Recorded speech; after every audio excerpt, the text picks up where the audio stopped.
जेवणामध्ये आपण लोणचं, पापड आणि कोशिंबिरी अशा पदार्थांचा वापर करत असतो। त्यासोबतच आपल्याला तिखट खारट सुद्धा काहीतरी पाहिजे असते। तर अशा वेळेस आपण कांदा भजी, बटाटा भजी किंवा पकोडे अशा गोष्टींचा सुद्धा वापर करत असतो। तर आज मी अळूच्या पानांची वडी तयार केलेली आहे। आपण ज्याप्रमाणे कोथिंबिरीची वडी तयार करतो अगदी त्याच पद्धतीने मी अळूच्या पानांची वडी तयार केलेली आहे।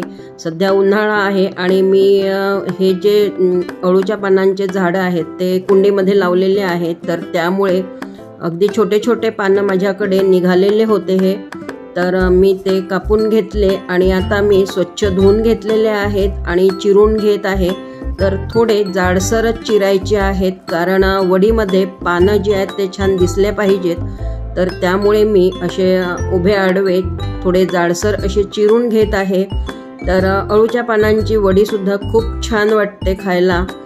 अळूचे जर मोठे पान असतील तर आपण नेहमी ज्या पद्धतीने अळू वडी करत असतो तर ती पण छान वाटते, पण आता माझ्याकडे हे मोठे पानं नव्हते, अगदी छोटे छोटे होते, त्यामुळे मी अशा पद्धतीची ही अळू वडी तयार केलेली आहे। तर इथे मी कोथिंबीर सुद्धा घेतलेली आहे भरपूर, तर ती सुद्धा स्वच्छ धुवून घेतली आणि अगदी बारीक चिरून घेतली आहे।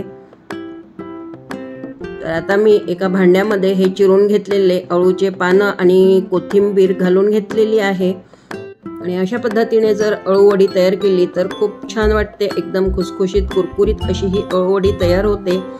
तर आता ह्यामध्ये मी काही पीठ घालत आहे। तर त्यामध्ये 2 मोठे चम्मच तांदळाचं पीठ, 2 मोठे चम्मच चना डाळीचं पीठ आणि 2 मोठे चम्मच ज्वारीचं पीठ घातलेलं आहे।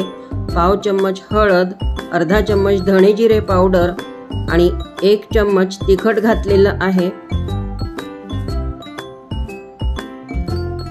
त्यानंतर आता मी इथे चवीनुसार मीठ घालून घेतलेलं आहे। 1 चम्मच पांढरे तीळ घातले आणि अर्धा चम्मच ओवा घातलेला आहे। तर सर्व मिश्रण जे आहे ते छान मिक्स करून घ्यायचं आहे आणि अगदी थोडं थोडं पाणी घालून हे जे मिश्रण आहे ते भिजवून घ्यायचं आहे। ह्याचं घट्टसर असा गोळा तयार करून घ्यायचा आहे।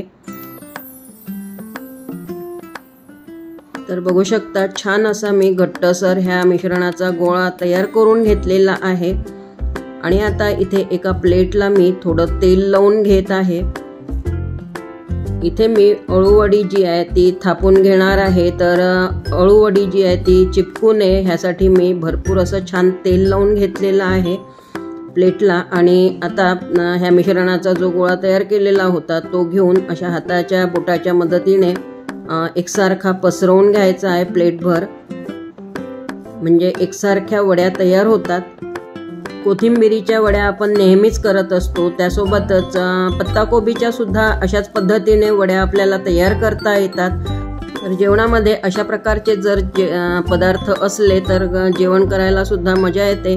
तर एका मोठ्या कढईमध्ये मी पाणी तापवून घेतलेलं आहे आणि आता त्यामध्ये मी प्लेट ठेवून दिली आणि झाकण लावून आता 15 मिनिटं अगदी मीडियम फ्लेमवर मी हे वाफवून घेणार आहे ही वडी जी आहे ती।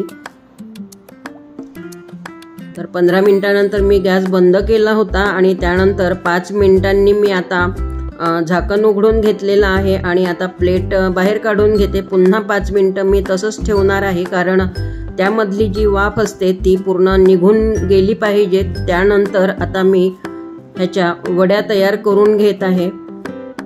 तर छान अशा ह्या वड्या तयार झालेल्या आहेत आणि अजिबात प्लेटला चिकटलेल्या सुद्धा नाही आहेत, त्यामुळे तेल पण जरा व्यवस्थित लावून घ्यायचं प्लेटला आणि त्यानंतरच मग मिश्रणाचा गोळा थापून घ्यायचा, म्हणजे वड्या ज्या आहेत त्या अजिबात चिकटत नाही प्लेटला।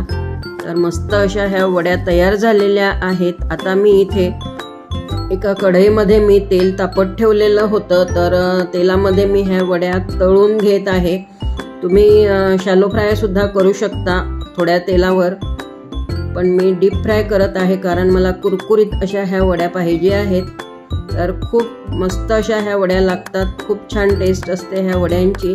तुम्ही सुद्धा नक्की करून बघा अशा पद्धतीच्या, कारण आता उन्हाळा आहे आणि उन्हाळ्यामध्ये अगदी छोटे छोटे पानं येत असतात आणि लवकरच ते खराब होतात। तर त्यामुळे मी लवकरच हे पानं काढून घेतले आणि अशा पद्धतीने छान अशा अळूवड्या तयार करून घेतलेल्या आहेत। बघू शकता मस्त अशा ह्या अळूवड्या तयार झालेल्या आहेत। तर तुम्हाला आजची ही अळूच्या पानांच्या वड्यांची रेसिपी कशी वाटलेली आहे तर मला कमेंटमध्ये सांगा। आणि ही जर रेसिपी तुम्हाला आवडली असेल तर रेसिपीला लाईक करा, तुमच्या फ्रेंड्समध्ये फॅमिलीमध्ये शेअर करा। आणि जर चॅनलला अजूनपर्यंत तुम्ही सबस्क्राईब केलेलं नसेल तर प्लीज सबस्क्राईब करा आणि बाजूला जे बेल बटन असते ते प्रेस करायला विसरू नका, म्हणजे माझी कुठलीही नवीन रेसिपी अपलोड झाली तर तुम्हाला सर्वात पहिले नोटिफिकेशन मिळेल आणि तुम्हाला माझी रेसिपी बघता येईल। चला तर मग पुन्हा भेटूयात अशा छानशा चटपटीत चमचमीत रेसिपी सोबत। तोपर्यंत मस्त खा, स्वस्थ रहा, धन्यवाद।